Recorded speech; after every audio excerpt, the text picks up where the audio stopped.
নমস্কার সবাইকে, কেমন আছো সবাই? আশা করছি সবাই খুব ভালো আছো।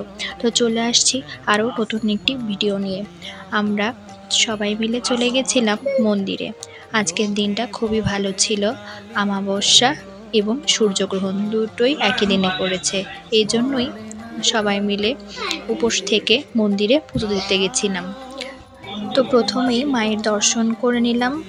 আজকে মা কালীকে খুব সুন্দরভাবে সাজানো হয়েছে অমাবস্যা উপলক্ষে। তারপরেই এখানে একজনের মানসিক উপলক্ষে দুটো পাঁঠা বলি দেওয়ার ব্যবস্থা করা হয়েছিল। তারপর পুজো শেষে অঞ্জলি দিয়ে প্রসাদ খেয়ে নিলাম। তারপর মন্দিরের চারিপাশটা একটু ভিডিও করে নিলাম। যে সবাই আমরা যারা গিয়েছিলাম, আমার ছোট মামি, বড় মামি, তাদের পুচকু দুটো আর সবাই ছিল। আমার দুই বোনও খুব আনন্দ করছিল এখানে যেয়ে।